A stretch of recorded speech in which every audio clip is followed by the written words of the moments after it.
She smirked about her business trip to Scottsdale. But her luggage GPS showed Miami.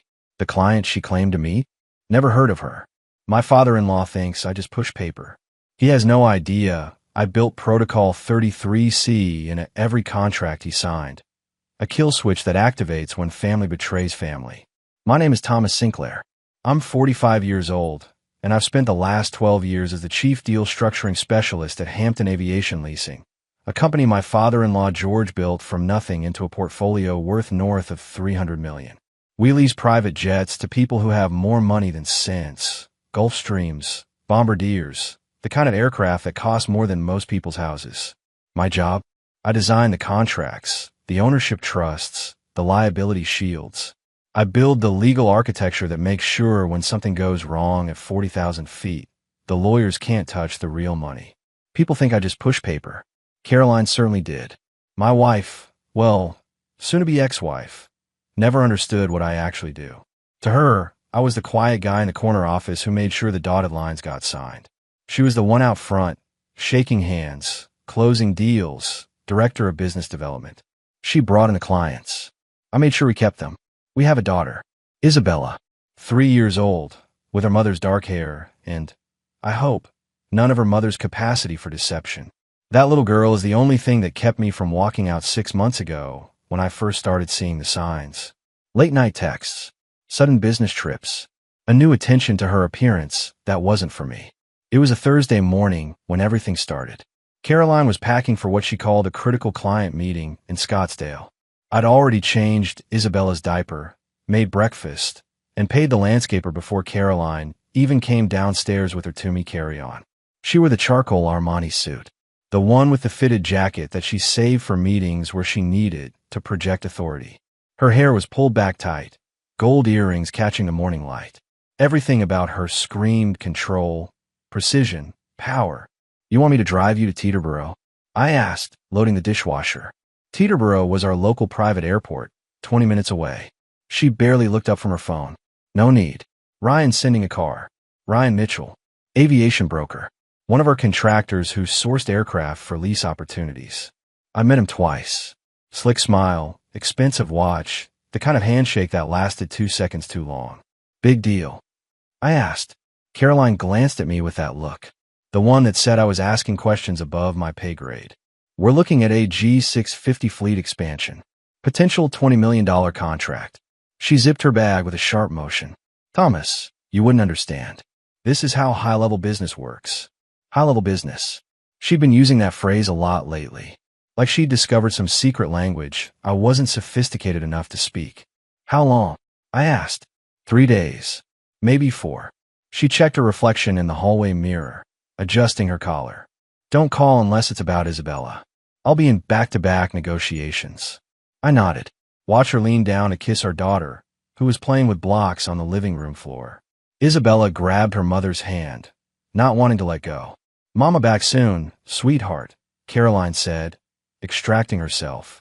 Then she turned to me, offered a dry kiss that landed somewhere near my cheek, and walked out. I stood at the window and watched the black Mercedes pull up. Watched my wife slide into the back seat without looking back. Watched the car disappear down our tree-lined street in Bernardsville. Then I walked into my study. Not the one Caroline knew about, the mahogany-paneled room with the law books and the framed diplomas. No, I went to the other one. The one behind the concealed door in the closet. The one that required a fingerprint scan and a 6-digit code only I knew.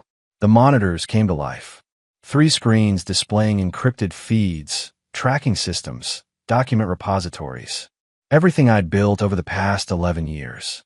Everything Caroline had no idea existed. I opened the file labeled Protocol 33C, Contingency Framework. My phone buzzed. A text from my contact, David, former NSA analyst who now did private security work. Subject departed. Tracker active. Confirm next steps. I typed back one word. Proceed. Caroline thought she was flying to Scottsdale. The GPS tracker embedded in her luggage tag told a different story. She was heading to Miami. Not for business. For him. I closed my eyes and thought about Isabella, asleep upstairs. About the 7 years of marriage that were about to dissolve. About the empire my father-in-law built. not knowing I designed a fail-safe into every single contract, every trust, every corporate entity he controlled. Protocol 33C wasn't just a contingency plan. It was a scalpel, and Caroline had just put her neck on the operating table. Most people don't understand what I actually do. They hear deal structuring specialist and think I'm some glorified contract administrator. They're wrong. What I do is build fortresses out of paperwork. I create legal structures so complex that even the best attorneys need weeks to understand them. And buried deep inside those structures, invisible to everyone except me, are the kill switches. Protocol 33C started as a thought experiment 11 years ago, right after I married Caroline. Her father, George, had just brought me into the company, proud to have a lawyer in the family. We were at his estate in the Hamptons, celebrating the 4th of July. George had too much bourbon and started talking about succession planning, about keeping the business in the family, about protecting the legacy from outsiders. "You ever worry about divorce?" he asked me that night, cigar smoke curling between us. Half these wealthy families destroy themselves fighting over assets when marriages fall apart. I told him I'd never thought about it. That was a lie. I'd already started thinking about it. Not because I didn't trust Caroline. Back then I did. But because I'd spent 6 years studying corporate law, and I knew that trust was the worst foundation for financial security. "We should build in protections," George said. "Spousal conflict clauses, loyalty provisions, something that keeps the business intact if personal relationships deteriorate." He thought he was being clever. He had no idea he was handing me the blueprint. Over the next 3 years, I rebuilt Hampton Aviation's entire corporate structure. I created a web of trusts, holding companies, and operating entities spread across 5 jurisdictions. At the center was something I called the Hampton Family Continuity Trust, which held controlling interest in everything. George loved it, said it would protect the company from hostile takeovers and messy divorces. What George didn't know, what nobody knew, was that I'd embedded Protocol 33C into the trust documents. It was hidden in Section 18, subsection F, paragraph 7. 43 words that looked like standard conflict of interest language. But those 43 words gave me the power to freeze any family member's access to trust assets if their actions created material fiduciary risk to beneficiary interests. The trigger conditions were beautifully vague. Undisclosed relationships with company vendors, misuse of corporate resources for personal benefit, anything that could compromise the integrity of business operations. Caroline had just triggered all 3. I pulled up the tracking data. Her luggage was currently moving south on I-95, exactly as I predicted. Not toward any airport, toward the Seta Hotel in Miami Beach, where Ryan Mitchell had checked in 2 days ago under his company's corporate account. My phone rang. "David, she just stopped at a rest area near Fort Lauderdale," he said. Switched her phone to airplane mode. "She's going dark." "Expected," I replied. "Stay on the luggage tracker. I want timestamps on everything." "You sure about this, Thomas?" "Once you activate the protocol." "I've been sure for 6 months." I ended the call. On my desk sat a photo from our wedding. Caroline in white, me in my tux, George beaming between us. We looked happy. Maybe we were, for a moment. Before she realized I wasn't impressive enough. Before I became the boring husband who stayed home with a baby while she traveled the world closing deals. I opened my laptop and began drafting the first notification. Not to Caroline, to the trust administrator in Delaware. 3 paragraphs, clinical and precise, invoking Protocol 33C based on preliminary evidence of fiduciary breach. Isabella called from upstairs. "Daddy, I'm awake." I saved the document and went to get my daughter. Some things were more important than revenge, but revenge could wait until bedtime. The thing about surveillance is that people always think they're smarter than the technology. Caroline had turned off location services on her phone, thinking that made her invisible. What she didn't know was that I'd embedded a secondary tracker in the lining of her favorite Toomey bag 3 months ago. Military-grade GPS, battery life of 6 weeks, completely undetectable unless you knew exactly where to look. By Friday evening, I had everything I needed. Photos of Caroline and Ryan entering the Seta Hotel separately, but within 10 minutes of each other. Time-stamped elevator footage showing them getting off on the same floor. Room service charges to Ryan's corporate card. 2 entrees, 2 glasses of wine, chocolate-covered strawberries. The kind of details that turn suspicion into certainty. David sent me the final package at 8 p.m. while I was reading Isabella a bedtime story. I waited until she was asleep, her small hand curled around her stuffed elephant, before I returned to my office and opened the file. There was video, short clips, nothing explicit. I made it clear to David that I wanted evidence, not ammunition for blackmail. But there was enough. Caroline and Ryan walking on South Beach, his arm around her waist, her laughing at something he said, touching his chest in a way she hadn't touched me in 2 years. The financial records were even more damning. Caroline had been charging personal expenses to the company for 6 months. Spa treatments in Chicago billed as client entertainment. A weekend in Napa Valley labeled as a vendor conference. Dinners at restaurants that were nowhere near any business meeting. She'd gotten sloppy, arrogant. She thought nobody was paying attention. I opened the Protocol 33C master file and began the activation sequence. First, I needed to document the fiduciary breach. I created a report. Cold, factual, devastating. 23 pages detailing every falsified expense report, every undisclosed relationship with a company vendor, every violation of our corporate ethics policy. Then I drafted the formal notification to James Patterson, the trust administrator in Delaware. James was a former federal prosecutor who'd spent 30 years putting white-collar criminals in prison. He didn't have much tolerance for people who played games with fiduciary responsibilities. The email was short. James, pursuant to Protocol 33C, Section 18F, 7. I am formally notifying you of material fiduciary breach by Caroline Hampton Sinclair. Evidence attached. Requesting immediate freeze of beneficiary access, pending full board review. This action is consistent with trust provisions and requires no additional authorization. Regards, Thomas. My finger hovered over the send button. This was the point of no return. Once I sent this, everything changed. The trust would freeze Caroline's access to funds. Her signature authority would be suspended. Her position at the company would become untenable. I thought about Isabella sleeping upstairs, about the life I'd built, about 7 years of marriage that had died somewhere between the business trips and the lies. I pressed send. The reply came back in 4 minutes. Received. Freeze implemented 2047 Eastern Standard Time. Board notification scheduled for Monday 9 o'clock. Documentation is thorough. This will hold up. JP. I leaned back in my chair and allowed myself one small smile. Caroline was still in Miami, probably having drinks by the pool, completely unaware that her access to the family fortune had just evaporated.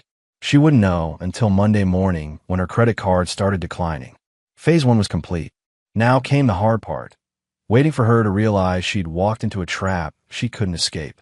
Caroline came home Sunday evening like nothing had happened. I heard her car pull in the driveway around 7, right when I was giving Isabella her bath. She called up the stairs in that bright, false voice she used when she was performing happiness. I'm home. Where are my girls? Isabella squealed and tried to climb out of the tub. I wrapped her in a towel and carried her downstairs. Caroline was in the kitchen, unpacking her bag. She brought back a stuffed dolphin for Isabella, probably grabbed at the airport gift shop as an afterthought. How was Scottsdale? I asked, keeping my voice neutral. She didn't even flinch. Exhausting. The negotiations went on forever, but we're close to finalizing the G650 fleet deal. Should be worth $25 million when it closes. She kissed Isabella on the forehead. Did you miss Mommy? I watch her perform. The loving mother, the dedicated executive, the faithful wife. Every word a lie delivered with practiced ease. Sounds productive, I said. Must have been intense if you couldn't even send a good night text to Isabella. A flash of irritation crossed her face. Thomas, I told you. Back-to-back negotiations. I barely had time to sleep. She pulled out her phone. Speaking of which, I need to respond to some emails. George wants a full briefing tomorrow morning. She disappeared into her home office. The real one, not the hidden one she didn't know existed. I finished getting Isabella ready for bed, read her 3 stories instead of the usual 2, and tucked her in with extra kisses. Then I went to my study and waited. At 9:47 p.m., my phone buzzed. Text from James Patterson. Subject attempted to access trust documents remotely. Access denied. She's trying to figure out what happened. At 10:13 p.m., another text. She just called our office. Left a voicemail demanding to know why her portal access isn't working. Should I respond? I typed back, no. Let her wonder. At 10:35 p.m., I heard Caroline's voice rising from downstairs. She was on the phone, her tone sharp and angry. What do you mean there's a technical issue? I need those access codes tonight. This is unacceptable. I smiled. There was no technical issue. There was Protocol 33C, doing exactly what I designed it to do. Monday morning arrived with perfect irony. Caroline dressed in her power armor, the black Valentino suit, the Louboutin heels, the diamond tennis bracelet. She was preparing for her presentation to George, ready to spin her Miami vacation into a business triumph. You'll need to take Isabella to daycare, she said, gulping coffee. I have the board meeting at 9. No problem, I said. Good luck with the presentation. She gave me a distracted kiss and headed out the door. I watched her drive away, phone already pressed to her ear, probably calling Ryan to coordinate their stories. What Caroline didn't know was that George had received an email at 6 a.m. Not from me. I'd never be so obvious. From James Patterson, the trust administrator, exercising his fiduciary obligation to notify the trust's founder of a potential breach. The email included my 23-page report, every receipt, every falsified expense, every piece of evidence showing that George's daughter had been stealing from the company while sleeping with a vendor. I dropped Isabella at daycare, kissed her goodbye, and drove to my office at Hampton Aviation. I arrived at 8:45 a.m., 15 minutes before Caroline's presentation was scheduled to begin. My phone rang at 9:03 a.m. George's assistant. Mr. Sinclair, Mr. Hampton would like to see you in the executive conference room immediately. I'll be right there, I said. Time to watch my wife's world collapse. I was sitting in my office when George's assistant called me to the executive conference room. It was 9:17 a.m. Caroline's presentation had been scheduled to start at 9. Through my office window, I could see her in the hallway, checking her phone with increasing frustration. Nobody had told her the meeting was canceled. The conference room was on the top floor, floor-to-ceiling windows overlooking the Teterboro runway, where private jets took off and landed every few minutes.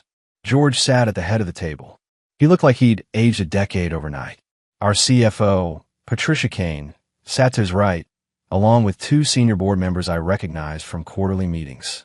Thomas, George said quietly. He gestured to a chair. Sit down. I sat. On the table between us was a printed copy of my report. 23 pages of evidence that his daughter had been stealing from him while conducting an affair with one of our contractors. I read everything, George said. The expense reports, the hotel records, the timeline. He paused, his hand shaking slightly. Is this why you built Protocol 33C? Did you know she'd do this? No, sir, I said honestly. I built it because protecting family wealth requires protecting it from family. I never wanted to use it, but I designed it to work if I had to. Patricia spoke up. The trust freeze is already in effect. Caroline's access to all family holdings has been suspended pending board review. She doesn't know yet. One of the board members leaned forward. Thomas, I need to understand something. You're reporting your own wife. You're destroying your marriage. Why? Because she destroyed it first, I said. And because if I didn't report this and it came out later, every contract I've ever structured would be questioned. My professional integrity would be worthless. The company would be vulnerable. George's phone rang. He glanced at the screen and his face tightened. It's Caroline. 4th time she's called. He let go to voicemail. 30 seconds later, my phone rang. Caroline. I showed George the screen. Answer it, he said. Speaker. I pressed accept. Caroline. Thomas. What the hell is going on? Her voice was sharp, stressed. The board meeting was canceled. Nobody's answering my calls. And I just tried to access the trust portal, and it says my credentials are invalid. Where are you right now? I asked calmly. I'm in the lobby. What? George stood up. His voice was cold when he spoke, loud enough for the phone to catch it. Tell her to come up. Conference room A. Now. I heard Caroline's sharp intake of breath through the phone. Dad? What's? Now, Caroline. George ended the call himself. We waited in silence. I could hear my own heartbeat. 2 minutes passed. Then the conference room door opened. Caroline walked in, her confident stride faltering when she saw the assembled group. Her eyes went to the report on the table, then to me, then to her father. Dad, what's this about? Why is Thomas here? Why are board members? George's voice shook when he spoke. Protocol 33C. You know what that is, Caroline? She blinked. No, Section 18F, Paragraph 7 of the Hampton Family Continuity Trust, I said quietly. Material fiduciary breach provisions. You signed the acknowledgement when you became a trust beneficiary. You just never read what it actually said. Her face went pale. Thomas, what did you do? George slid the report across the table. Read it. All of it. Then you can ask him what he did. Caroline's hands trembled as she picked up the report. I watched her eyes scan the first page. The executive summary listing 17 instances of expense fraud, documentation of her relationship with Ryan Mitchell, timeline of violations spanning 6 months. She looked up at me, her face a mixture of shock and rage. You had me followed? You spied on me. I protected the company, I said evenly. You gave me plenty of reasons to look closer. This is insane. She turned to her father. Dad, you can't seriously believe. Page 7. George said, his voice flat. The Seta Hotel, Miami Beach. 3 nights charged to Ryan Mitchell's corporate card. Explain that. Caroline's mouth opened, closed. She flipped to page 7, read it, and her face lost all color. There are photos, Patricia said quietly. Time-stamped. You and Mr. Mitchell entering the hotel separately. Elevator footage. Room service charges. You told me you were in Scottsdale, I said. Negotiating a G650 fleet deal. But there is no deal, is there? I checked with the client you claim to be meeting. They've never heard of any fleet expansion. Caroline's eyes flashed with fury. You contacted my clients. You sabotaged my deals. There are no deals to sabotage, I replied calmly. Just lies. She slammed the report on the table. You self-righteous bastard. You have no idea what it's like being married to you. No ambition. No excitement, just your boring contracts and your pathetic attempts to be relevant in a business you'll never understand. Caroline, George warned. But she was past caring. He's nobody, Dad. A paper pusher who happened to marry well. And now he's trying to destroy me because I found someone who actually understands what high-level business looks like. High-level business, I repeated softly. Is that what you call stealing from your father's company? Falsifying expense reports? Sleeping with contractors while billing it as client development. I built relationships. That's what business development means. Something you'd understand if you ever left your office. Did building relationships include the spa charges in Chicago? Patricia asked, consulting her own copy of the report. $400 billed as client entertainment. But the spa confirmed only one person used the services. You. Caroline's face flushed red. This is a witch hunt. This is consequences, George said heavily. He stood up, leaning on the table. His voice shook when he continued. Caroline, I gave you everything. A position in my company. Trust access. Authority. And you spat on it. You stole from me. You lied to me. You brought a vendor into your bed while he was billing us $500,000 for consulting services. Dad, I'm not finished. George's voice broke. Protocol 33C is now active. Your access to all trust assets is frozen.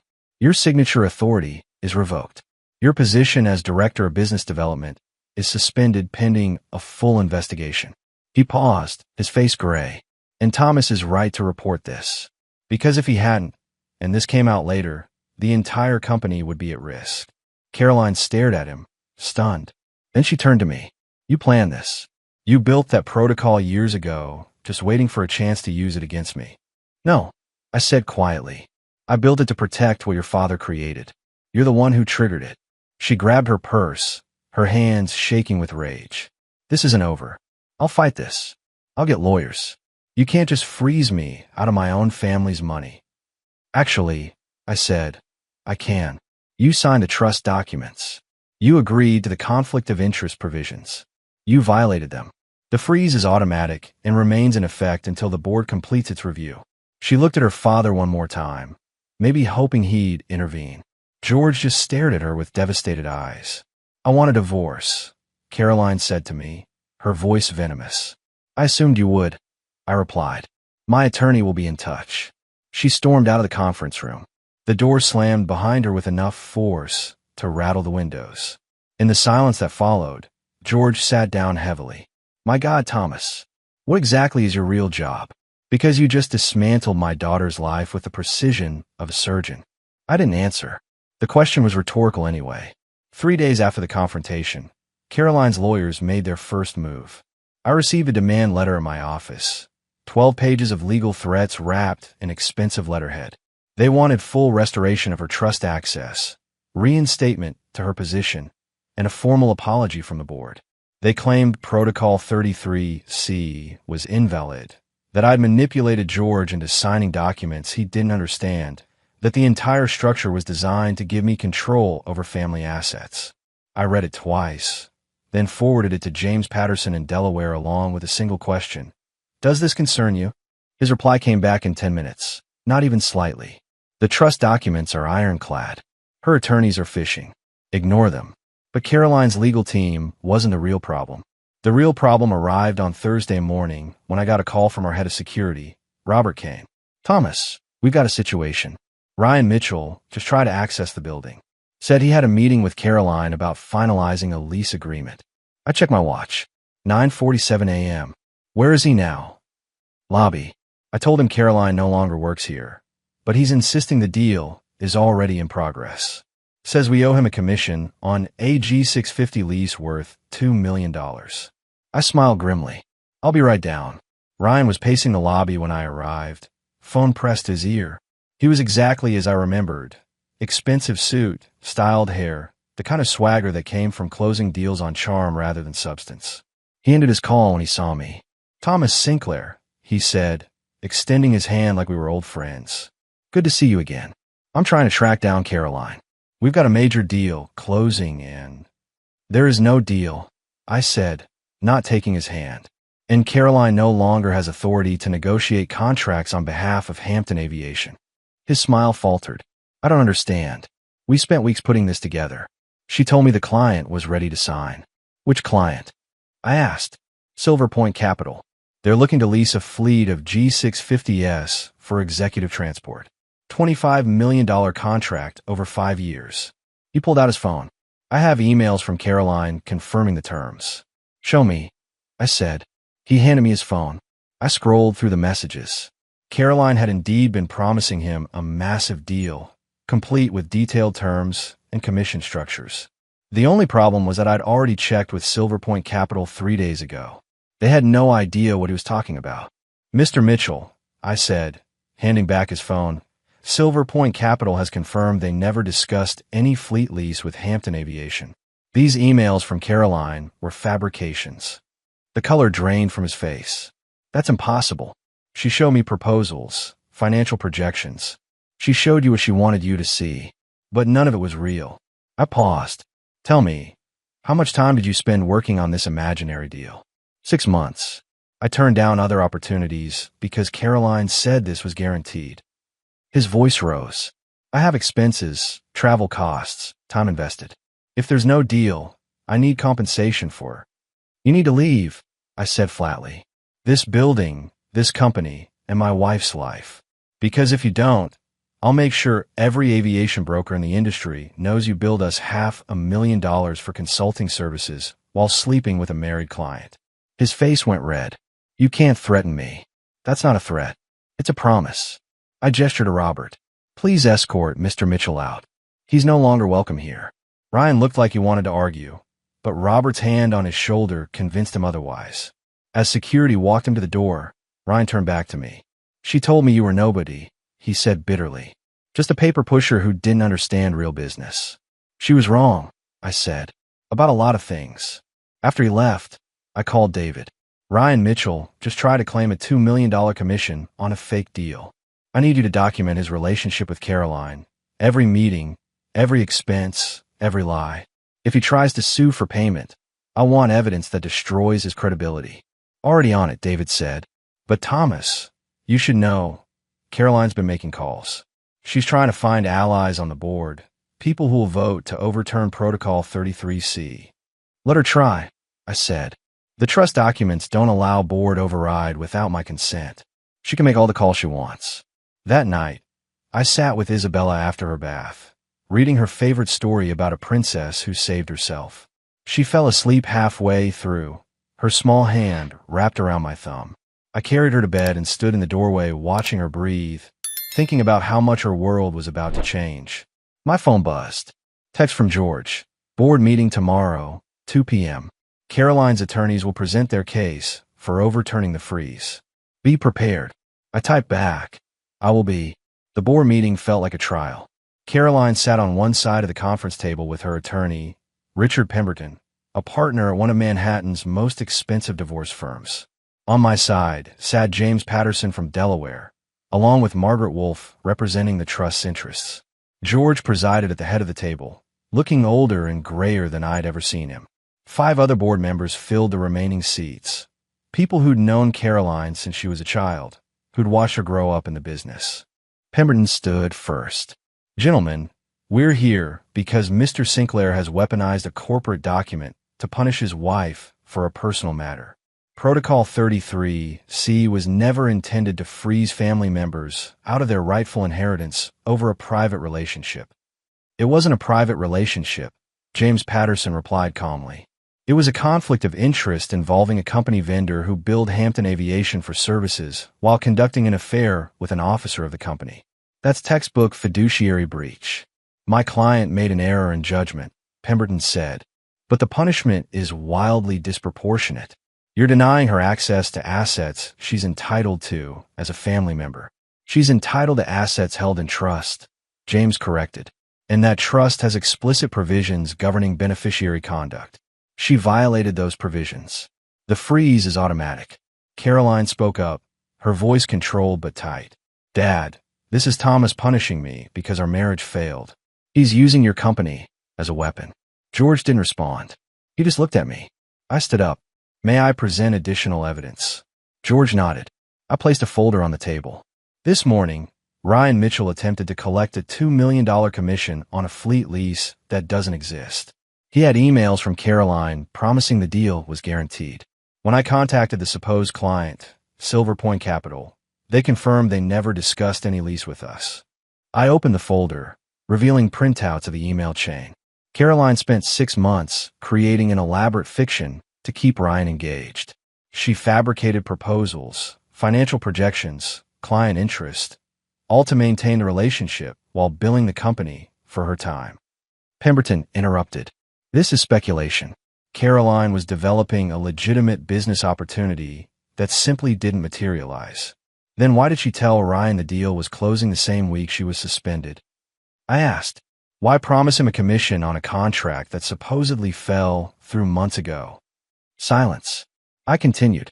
Because she needed him to believe he had a financial stake in staying with her. When the affair couldn't be sustained on romance alone, she used false business prospects to keep him interested. One of the board members, Harold Vance, cleared his throat. Thomas, are you saying Caroline committed fraud against this man to maintain an extramarital relationship? I'm saying she misrepresented company business to a vendor while engaging in an undisclosed relationship with him. Whether that constitutes fraud is for lawyers to decide, but it definitely constitutes a fiduciary breach. Caroline's face was pale. That's not. I was still working on the Silver Point deal. It just needed more time. I spoke with Silver Point CEO yesterday. I said, they've never heard of you. The room went quiet. The board voted unanimously to uphold Protocol 33C. Caroline's freeze remained in effect indefinitely. Her attorney filed for an emergency injunction in New York Supreme Court, but the judge took one look at the trust documents and dismissed the case. George's estate planning had been too thorough, my drafting too precise. 2 weeks after the board meeting, the dominoes really started falling. Ryan Mitchell sued Hampton Aviation for $2 million, claiming breach of contract and fraudulent inducement. His lawsuit lasted exactly 9 days before our attorneys buried him in evidence.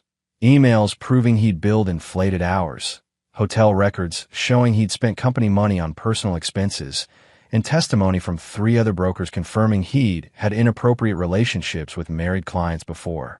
He settled for nothing and signed a non-disclosure agreement to avoid having the full story go public. Then came the criminal investigation. The expense fraud Caroline had committed wasn't just a violation of company policy. It was wire fraud, potentially a federal offense.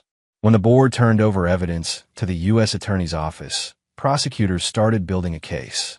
Caroline's lawyers negotiated frantically, trying to avoid indictment. In the end, she accepted a plea deal. 18 months in a minimum security facility for wire fraud and filing false business records. The judge was surprisingly harsh during sentencing, noting that Caroline had violated the trust of both her family and her employer while in a position of significant authority. I attended the sentencing with George. Caroline looked small in her navy suit, nothing like the confident woman who'd smirked about high-level business. When the judge asked if she had anything to say, she looked directly at me. "I'm sorry," she said quietly, "for everything." I didn't respond. Some apologies come too late to matter. The divorce was finalized 3 months later. I got full custody of Isabella, with Caroline granted supervised visitation once per month after her release. The judge had been clear. A mother serving time for defrauding her own family wasn't getting unsupervised access to a young child. George restructured the trust entirely, removing Caroline as a beneficiary and establishing a new educational trust for Isabella with me as the sole trustee. The company continued operating without missing a beat. Turns out Caroline's irreplaceable business development role could be handled quite effectively by a team of 3 junior associates. Ryan Mitchell disappeared from the aviation industry. Last I heard, he was selling timeshares in Florida. Isabella asked about her mother sometimes. I told her the truth in terms a 4-year-old could understand. Mommy made some bad choices and needed to go away for a while to think about them. She accepted this with the resilience children have, and her world kept spinning.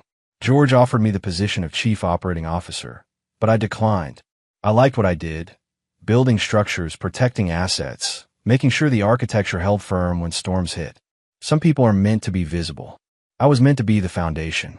14 months after Caroline's sentencing, I stood in the kitchen of our new home in Mendham, watching Isabella play in the backyard.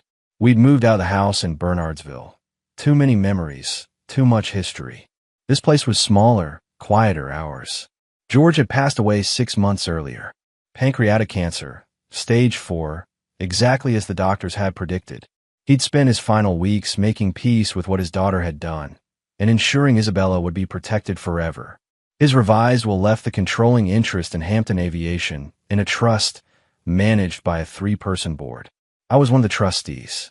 The company was thriving. We'd acquired 2 smaller leasing firms and expanded our fleet by 30%. The industry had weathered the scandal surprisingly well. Turned out that demonstrating you'd fire your own family for fraud was a powerful message about corporate integrity. Caroline had been released 4 months ago after serving her sentence. She tried to rebuild her relationship with Isabella, but the supervised visits were awkward and stilted. Our daughter was polite but distant, calling her Caroline instead of Mommy. Time and choices had consequences. I'd started dating again. Nothing serious yet, just coffee with a woman named and who worked in compliance at a pharmaceutical company. She appreciated the irony of 2 compliance officers trying to have a normal conversation without discussing regulatory frameworks. We were taking it slow. Isabella ran up to the back door, holding a dandelion. "Daddy, look, I made a wish." "What did you wish for?" I asked, kneeling down to her level. "I can't tell you, or it won't come true." She giggled and ran back outside. I watched her go, this little girl who'd inherited her grandfather's stubborn streak and, I hoped, none of her mother's capacity for deception. She was happy, stable, safe. That's what mattered. My phone buzzed. Text from James Patterson. "Trust quarterly review is ready. Hampton Aviation up 23% YOY. Isabella's education fund now at $4.2 million. You build something that lasts, Thomas." I smiled and typed back. We all did. The irony wasn't lost on me. Caroline had mocked my work as boring, irrelevant, beneath the excitement of high-level business. But boring work, careful planning, precise documentation, structural integrity, had protected everything when her excitement collapsed into chaos. That evening, I tucked Isabella into bed and read her favorite story. She fell asleep holding my hand, secure in a world that wouldn't betray her. Protocol 33C had done its job, not with drama or fireworks, but with the quiet efficiency of a well-designed system executing exactly as intended. Caroline had triggered the mechanism, and the mechanism had protected what mattered most. Sometimes the strongest revenge is simply letting someone face the consequences of their own choices while you rebuild something better from the rubble they left behind. I turned off Isabella's light and closed the door softly. Tomorrow we go to the park. Maybe call and see if she wanted to join us. Life moved forward, one careful step at a time, and the foundation I'd built held strong.